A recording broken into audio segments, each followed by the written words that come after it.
Welcome to the 700 Club.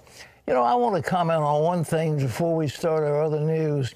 The president has said that the Floyd case indicated that we were now a nation of systemic racism. All right, I asked our staff if they would just get me the numbers of people who've been elected in our country who are African American. I'm going to start with, of course, we had a president who was an African American. We've had a vice president African American. We now have 57 African American representatives in Congress. We have 3 senators who are African Americans. There are 7 lieutenant governors, and we have 6 attorney generals elected in our states. We have 3 secretaries of state of the United States. And more than 1/3 of America's top 100 cities is governed by an African American. How in the world could anybody say there's systemic racism? And if you look at big money, who's got the big money? Well, Michael Jordan has got the big money. I mean, just for starters. And then you look at the highly paid athletes. I mean, and then you look at Motown and you look at the people who are getting all kinds of money. And to say that this is systemic racism is just an absolute lie. And I just think it's time we call out those Pinocchios, because they make them all the time and they don't get called on it. But to say we're a country of systemic racism, and then you go back to that 1619 nonsense that was put out by the New York Times, that America did not start, the United States did not start until we imported the first African slaves. That is just nonsense. It's not true. And yet, as somebody said, we know it's not true, but it makes a good headline. I mean, we are not a racist country. We're a country of immigrants. We're a country of opportunity. And America is the greatest nation on the face of the earth. And yet there are people who delight to destroy it. Now, I might add, I've been telling you on this program, the Democrat agenda to take over our country. The Democrat capital of the United States. Is that where Washington, D.C. is headed? It is if the Democrats get their way. Today, the House votes on what's called D.C. statehood. So what can Republicans do to block this power grab? And why does so much hinge on the Senate filibuster? Janet Browder explains. Making Washington, D.C. the nation's 51st state is a top legislative priority for Democrats. H.R. 1 is expected to pass the House, but getting it by the Senate could prove much tougher. We're Americans. If we fulfill all obligations of citizenship, we should be treated equally, and that's what statehood does. This coming from one lifelong D.C. resident, and Democrats agree, including the White House. This week throwing its full support behind H.R. 51. In a statement from the Office of Management and Budget, Congress should provide for a swift and orderly transition to statehood. The same bill passed the House last year, but fell flat in the Republican-controlled Senate. Even with Democrats now in charge, the same thing will likely happen because of the 60-vote filibuster. And so I think you're going to hear a lot of talk within the next several weeks about whether or not the Democratic members have the votes to pass this bill, and if they can get to 50 votes, whether they will be willing or able to abolish or alter the filibuster in order to pass this legislation. Zach Smith with the Heritage Foundation testified in last month's hearing.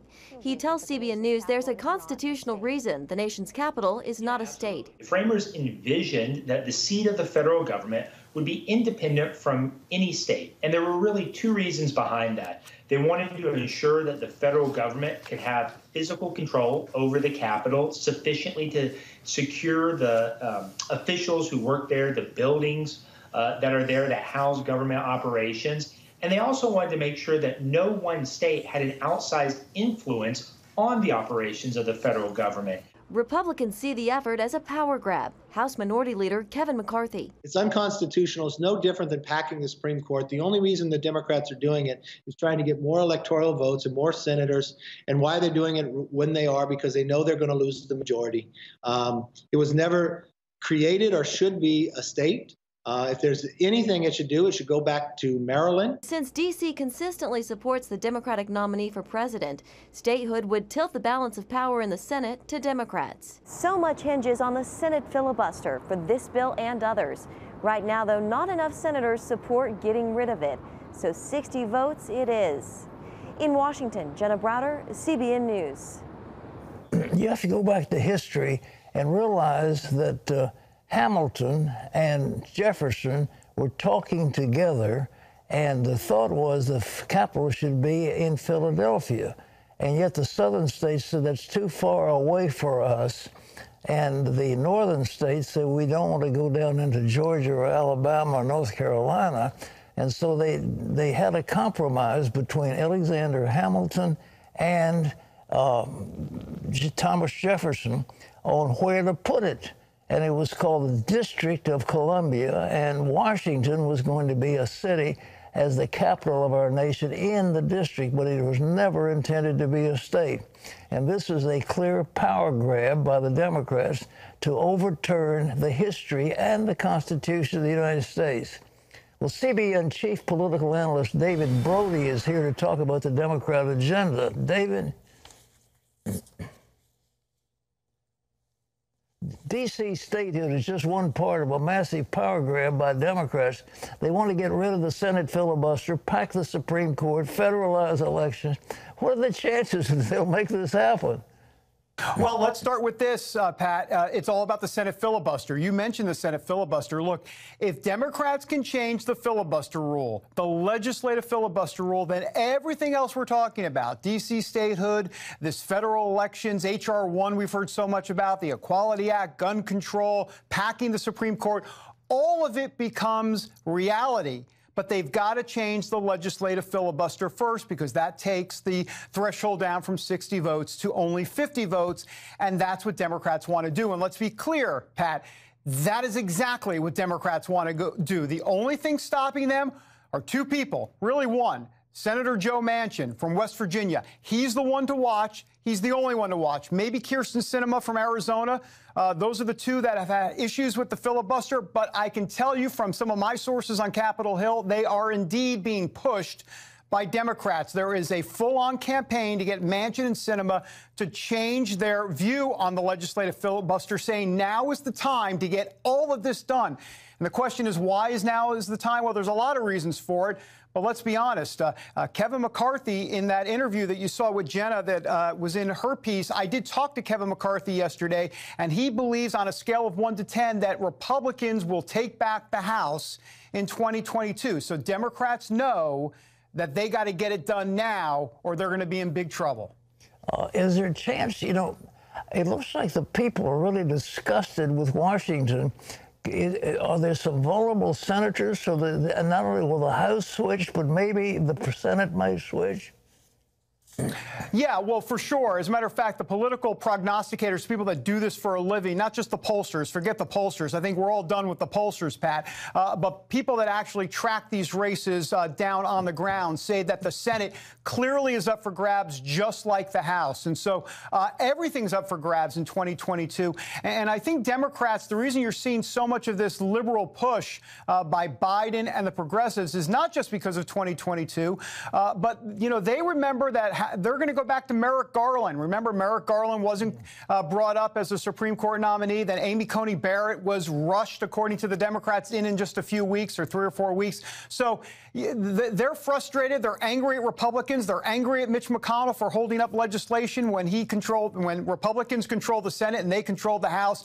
And this is payback. The problem with payback is payback begats payback, and we go down a very, very dangerous road in America if it happens. Well, the last question, how does all this square with the president's pledge to seek unity?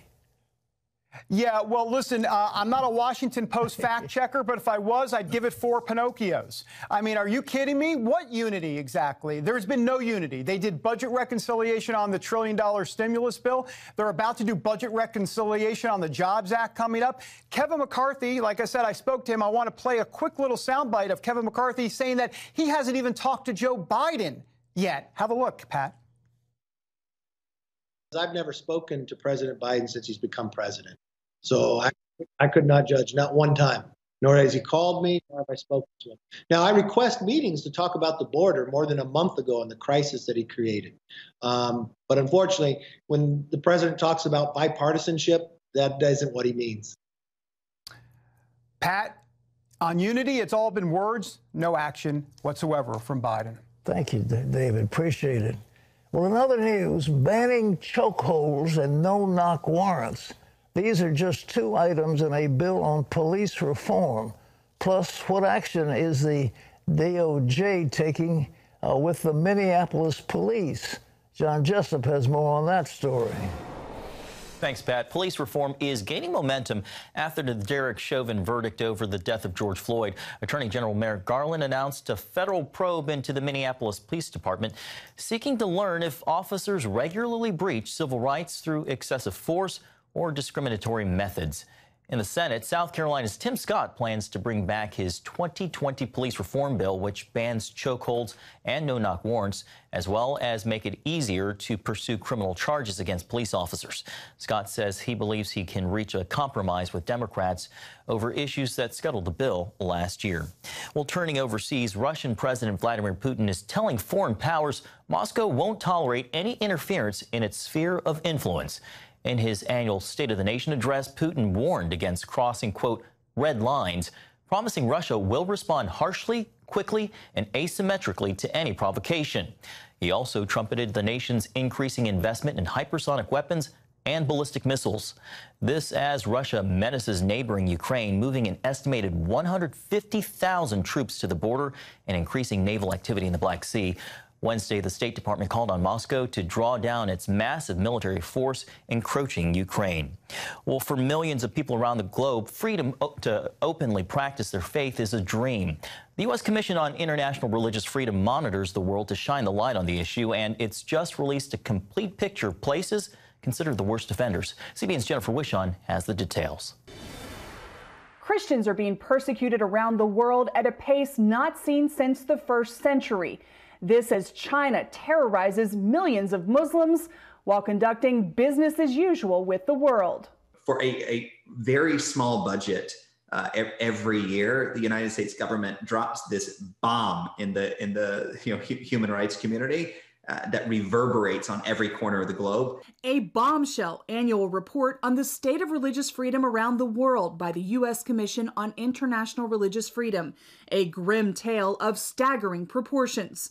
50,000 Christians held in North Korean prison camps, some 3,000 Yazidi girls and women missing in Iraq, 130,000 Muslims in internment camps in Burma, as many as 3 million Uyghur Muslims in Chinese concentration camps. In our first report, we raised concern 22 years ago about what the Chinese Communist Party was already then doing to the Uyghur community. But the world didn't pay attention. Now the communist regime works to reprogram an entire community while subjecting some to barbaric procedures like organ harvesting. They're even marketing the Uyghur organs in the countries, Muslim majority countries. They find two particular religions, Islam and Christianity, problematic for the survival and existence of the Communist Party. The report identifies countries of particular concern, the worst offenders. 10 are already designated as such by the State Department. Commissioners recommend India, Russia, Syria, and Vietnam also be added to the list. U.S. ally Turkey is listed as a Tier 2 offender. We're not letting them sleep one night without us screaming at the top of our lungs in a bipartisan way, Republican and Democrat, to make sure they can do what they choose to do, but they're not going to do it in the shadows. The commission points out the pandemic added to the burden as many religious minorities were blamed for the outbreak. It's time for Christians to do what the Apostle Paul called them to do, which is to pray for those who are in prison as if they were there with them. Commissioners encourage the Biden administration to fill a number of vacant positions dedicated to putting pressure on countries that persecute their people. Jennifer Wishon, CBN News. Shining the light on an incredibly important issue. Thanks, Jennifer. Pat, back to you. we've been talking about this for some time, but it's gotten worse. China, in my opinion, has turned 180 degrees. I mean, they have completely reversed what was there before. I was pointing to China as the next great Christian country with more Christians than any other nation on the face of the earth. And now with Xi, it's been a repression. Churches are being torn down. People are being forbidden to build churches. They're being harassed when they are worshiping. They're being prescribed for anti-government statements, and they're being monitored night and day. It is just a nightmare. North Korea has already been like a gulag. You know, the Pyongyang is one of the most, if not the most repressive in terms of what it does to its minorities. And something's got to be done, but who's going to do it? It's going to be the Lord. I know we have not the power here in this country to do it, but somebody, you know, we've got to ask the Lord. But we have brothers and sisters who are Christians, and then you've got the poor Yazidis, and then you've got others that the Turks are going after, the Kurds and so forth. I mean, there's always an attempt.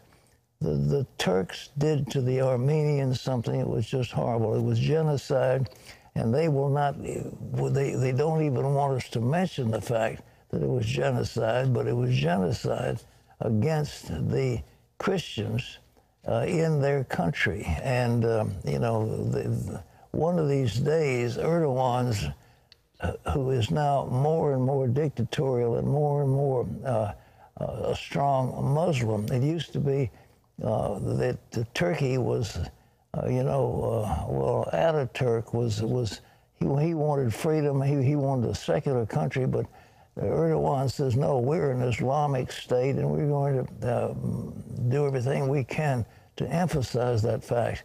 And that means they're going to be on the list. If not already, they should be.